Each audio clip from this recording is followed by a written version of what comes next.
Hey everybody, it's Savage Sage, and welcome to my new Let's Play of... It's looking pretty epic so far. There's a dog, there's a bug, there's super anime vibe going on. This is made by Chucklefish, the same people that have produced Stardew Valley. I was playing this game just to kind of check it out. It came out not too long ago, like a couple weeks. And you know, it's actually amazing. And as I kept playing, I was like, you know what?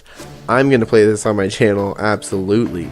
So you're gonna have to excuse that map-wise, we're a little ahead, but let's go ahead and jump into the campaign here. Great story, I've loved it so far. Now, like I said, obviously, I went up a little bit.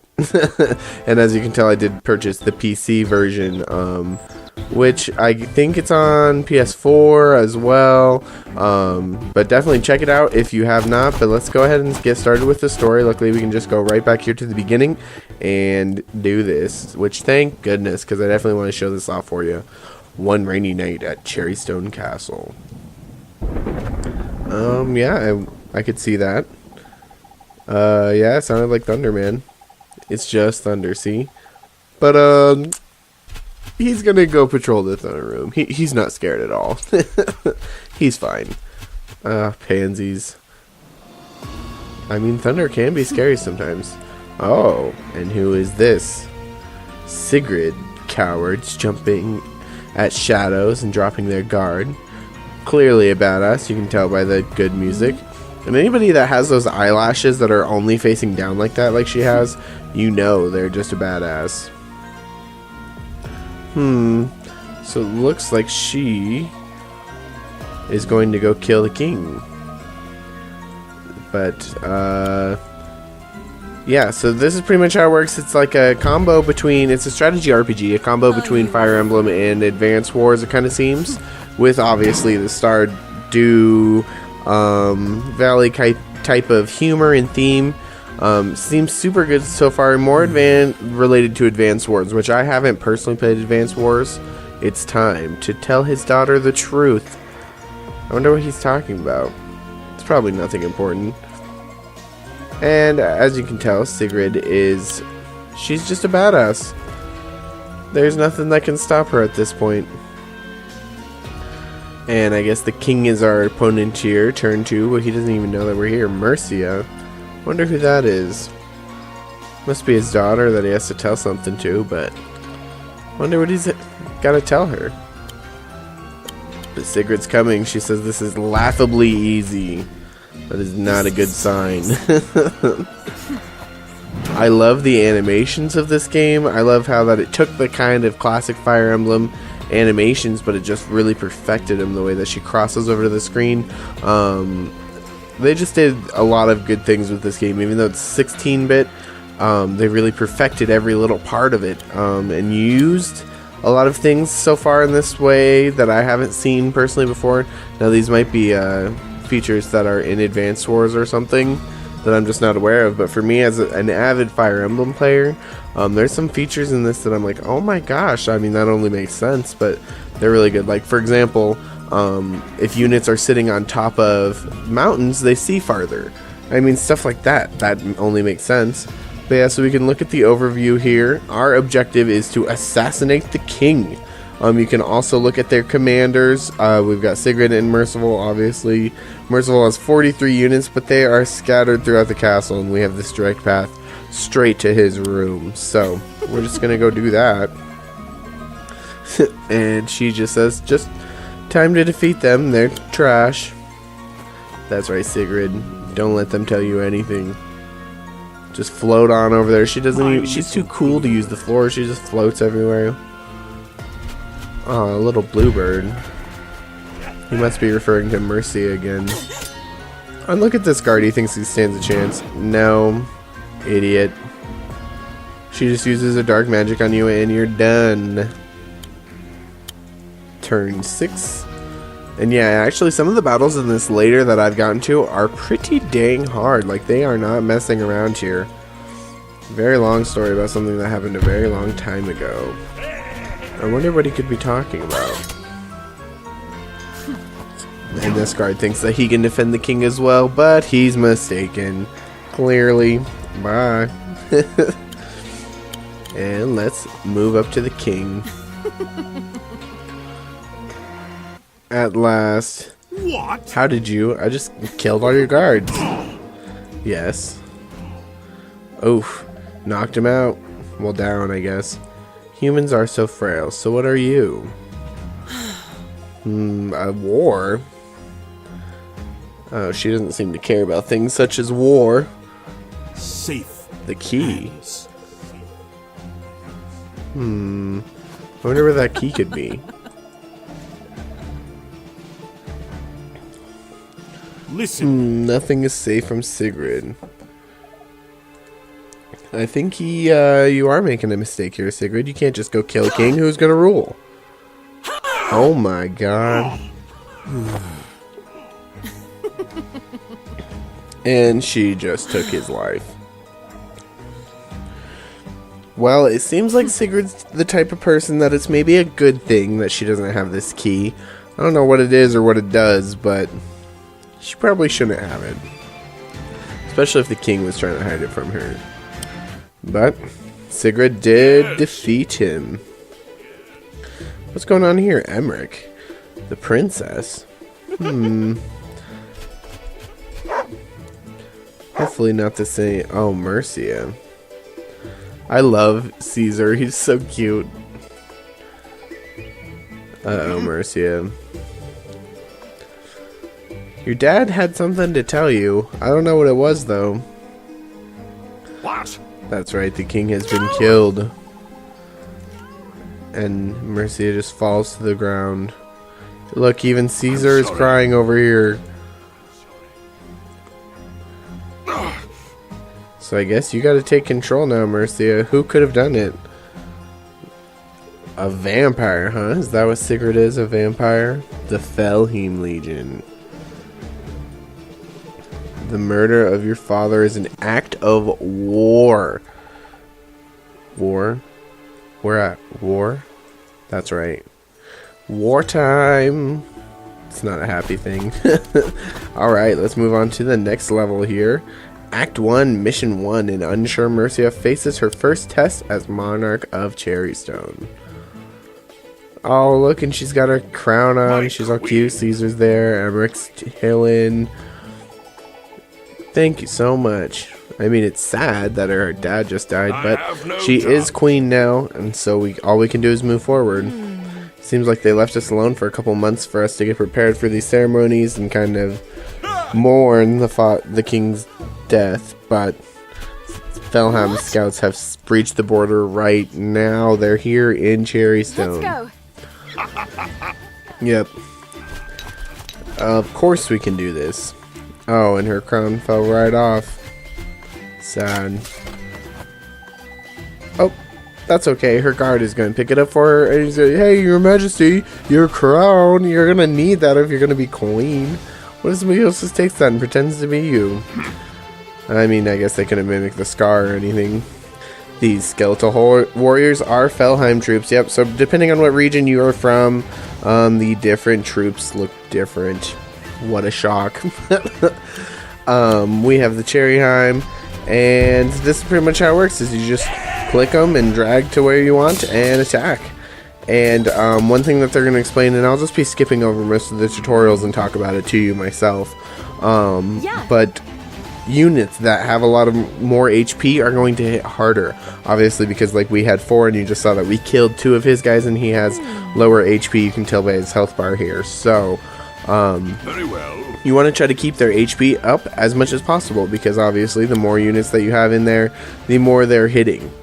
Another thing that we're going to talk about is critical hits. So every single unit has different critical hit chances, like not chances necessarily, but qualifications. So you have to do certain things in order to get their critical hits. Swordsmen, their critical hit is if they're next to their commander. So we don't have a commander unit with us right now, but that's something that we will get later. And so if we're standing next to him as a swordsman, we'll get that. And it looks like they got some reinforcements here. That's no good. So yeah, I believe... Oh, and we got our reinforcements too. So as you can tell, there is a different type of unit here. That is the pikemen. So pikemen have actually been super good. They're just now talking about critical hits. Their thing, and you can tell here in the... whatever you call it, the menu screen for them. It's really nice for the status. You'll see the road or whatever you're under, so obviously road has no defense. The environment does matter in this game, so we'll talk about that here in a little bit. But the spearmen, as you can tell, their critical hit is when they're next to another spearman. So if you have two spearmen next to each other, they're going to hit harder. They're going to mark them.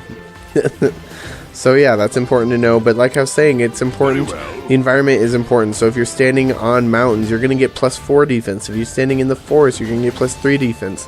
You get +1 defense if you're standing in the grass and nothing on the road.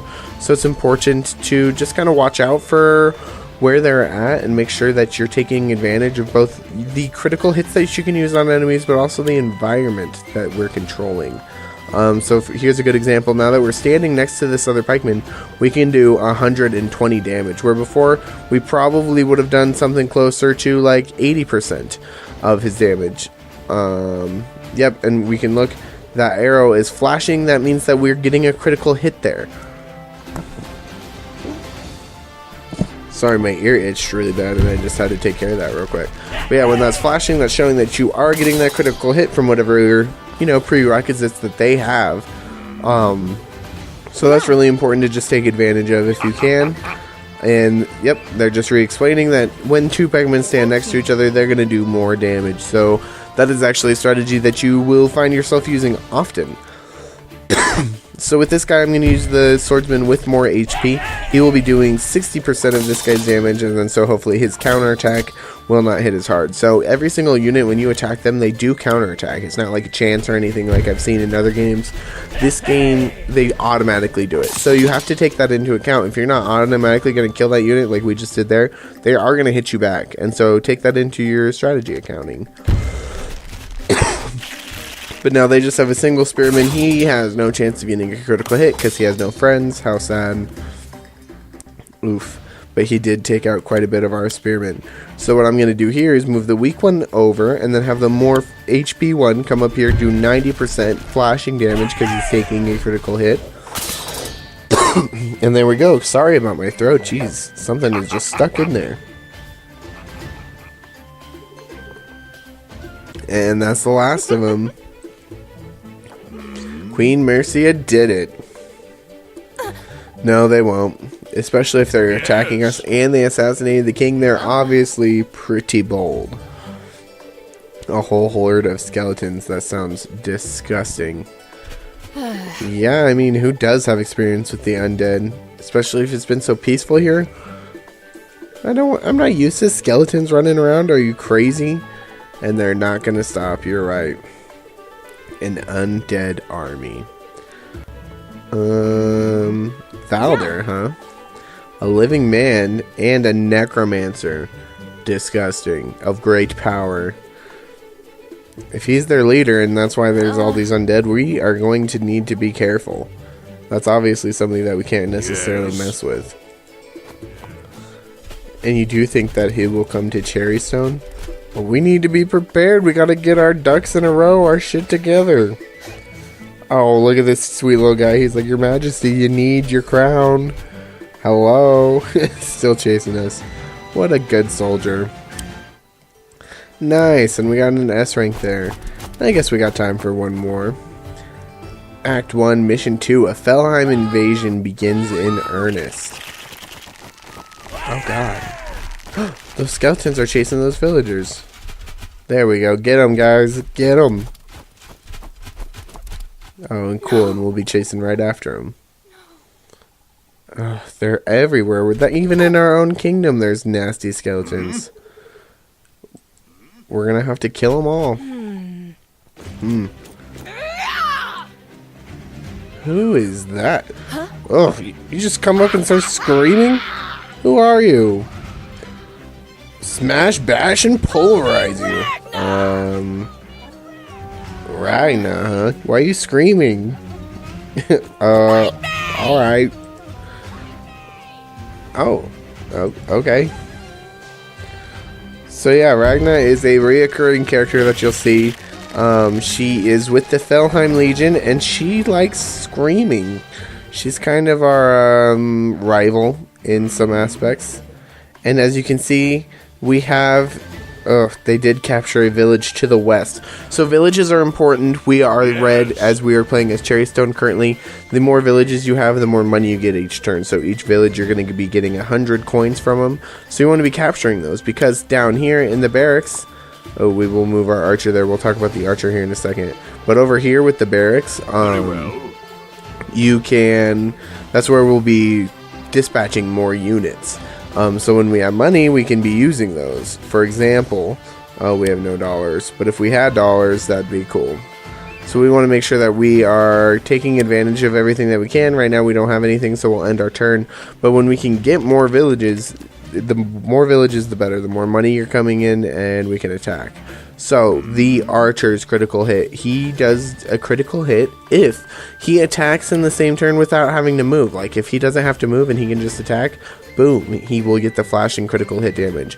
So if you have to move him to attack, you'll be doing less damage. But if they come to you essentially and you're just chilling, standing there, they will do more damage. So we will just deal 101% damage to these skeletons and knock them out. Bye. Easy enough. So we just need to watch for archers, which is another type of unit that we will have. And this is where we can recruit, just like I was saying. Rangers, archers, rangers, same thing. They cost 500 coins. So right now that's going to be a little bit too pricey for us. We only have 100 doll hairs. So we're going to be getting just the soldier at this time and putting him right out there as they are talking. Alright, and now it's Ragna's turn, and so essentially you're going to be on different battlefields, and they will be coming at you just like this. There'll be different barracks and different villages. Right now we're lucky there's only a couple villages and barracks, so this should be pretty easy.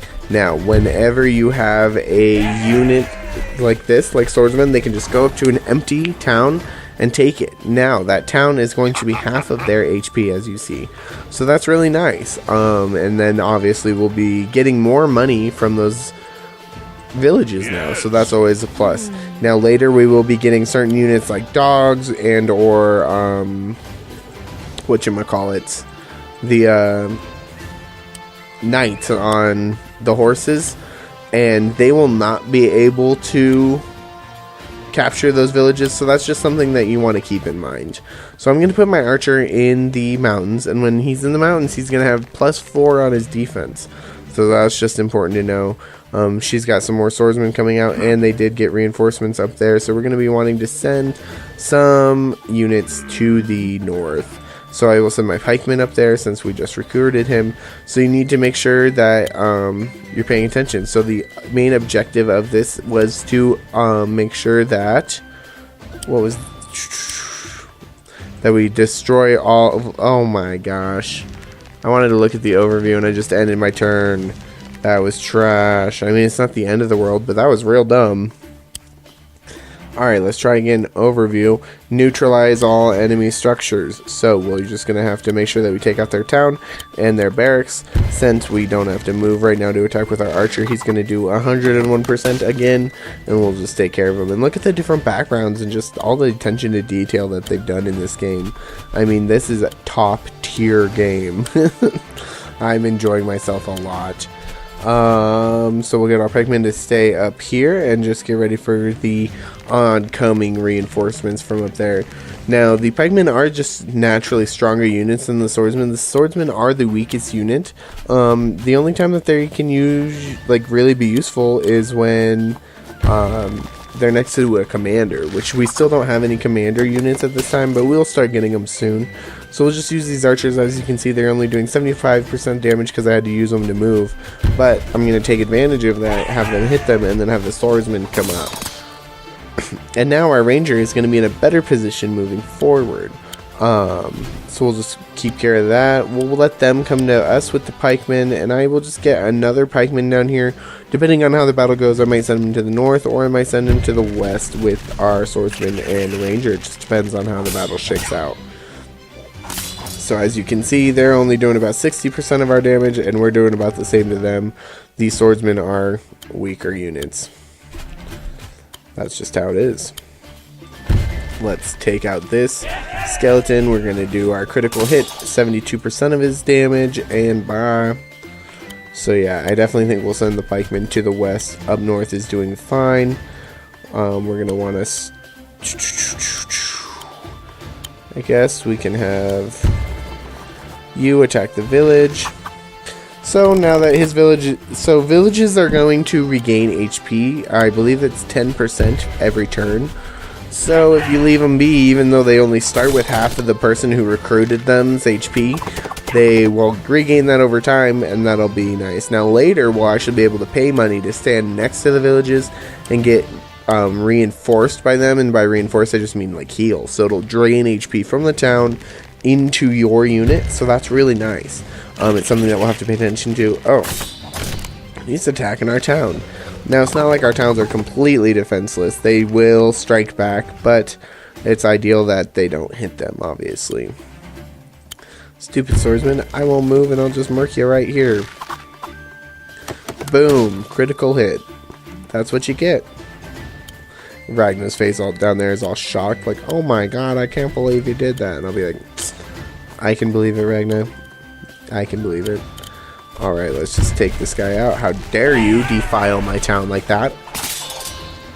Get out of here. Got him. Good job. And I guess we'll just start heading down here to help everybody out. We have money on deck. Might as well get another ranger, even though we don't necessarily need it. And keep attacking this town. Because obviously our objective is to neutralize all enemy structures. So we're going to be needing to take this little town out right away. And Ragnar's on the move. She didn't do much. And I guess we might as well attack you. If we gotta move, might as well hit you too. Haha. Weaken him. So now that he has less HP, he will not be hitting us as hard coming up. Oof. I guess we'll use you to take out most of that town. One thing to notice too is it's not a hard like guarantee on the percentages. Like right there it said 25% and he only had 26%, but we actually only dealt 20%, so it is like a little variance. So sometimes you might get lucky and actually kill him. How did it happen? I just destroyed your village, and actually I was dumb. I should have had the low HP guy take it and then the high HP guy capture it, so then the village would have more HP. Luckily here it's not going to be much of an issue, but that is something that we want to pay attention to. Oh, wah Ragnar. Now they have no income, so we pretty much just chopped them at their ankles. And now we just got to go get their barracks, so let's go do it. I'm just going to end my turn, because there's no reason to make these guys walk over there. They're not going to be much of use anyway. She did have enough money to get one more swordsman out, but I doubt she'll be doing much after that. Maybe one more swordsman after that. I don't know what her money is. But we'll just destroy him. Get out of our way. We have to destroy her barracks. Youch. Hopefully you like that, Ragnar. That's what you get. And we'll weaken this swordsman. Now obviously our ranger is doing a little bit less damage now that he has been hurt. So that is just something to pay attention to. But we got more rangers coming, so he'll be fine. I'm not even going to recruit at this point. Oh, she does have 300 points, so she could recruit another pikeman if she wanted, or even some more soldiers moving forward. We'll see. I mean swordsman, but she didn't. And we'll just kill you. This guy's standing still, you silly, so we'll just murk you. Critical. Oof. I did not like the bone cracking sound that they did. Very good attention to detail. Kind of gross. 6-8% of that. Not really worth it, but we'll do it anyway. Why not? Knock, knock. And let's take out the barracks. I'm sure she'll summon like the swordsman or something this turn. Yeah, she did. What a shock. Well, let's take it out, because now she's going to have no money. And I have 1750. I could recruit 3 more archers right now over the next 3 turns if I felt like it. I so don't feel like it. Like, I'm not going to be doing that because we don't need it, but it's good to know. So now our archers are in place. Hopefully they're close enough that they can be doing more damage to this. So now, as you can tell, even though this archer only did 6%, now that he didn't move, he's doing 8%. Not super useful at this time, but it's cool. These soldiers will do 55%. In the next turn, we'll just get rid of her. She will have nothing left. So, let's see. Maybe she'll recruit one more soldier. Oh, she did. Wah, wah. That won't save you. 71. Oh, it's because he's in the trees. So he gets +3 defense because he's in the trees. As you saw before, when he was just in the grass, we were doing 101% to him. Now, we're just doing way less. But that's okay. We can still take him out. Boom. Oh, he's not dead. Whatever. I'm not wasting my time anymore. We're just going to take out this guy and then hopefully take out the barracks. Oh, I'm going to be upset if I have to wait till next turn. I mean, I guess I'll survive, but whatever. Dumb, yeah, like I can't reach it. You suck. It's just the poor soldier pikeman doing it on his own. That's okay, next time he'll tear it down. And let's end our turn. We have 2150, so much gold. Ugh, she got another swordsman. Like, that's gonna help you, lady. It's not gonna help you. Let's see, we had 25% of his damage, so let's see if we can maybe get lucky and take it out instead. We did! Nice! Oh god, you didn't have to scream like that, Ragnar. Haha, you fell on your face. Haha. Fine, they'll leave you alone. Haha, you're on the ground. What are you doing? Yeah. Whoa, rude. Yeah, it's us. I mean, you attacked us, so I guess I do mean to disturb you. Lying on your face? Shut up! She's like, yeah, sure. Ooh. You are very aggressive right now. You need to chill out. She says that this isn't over, and she is right. Alright, guys, in the next episode, we will continue on to the next level, which is Act 1, Mission 3, where Ragnar decides to take matters into her own hands. Thank you guys so much for watching. If you liked the video, please consider subscribing, and I appreciate all the support. I will see you in the next one.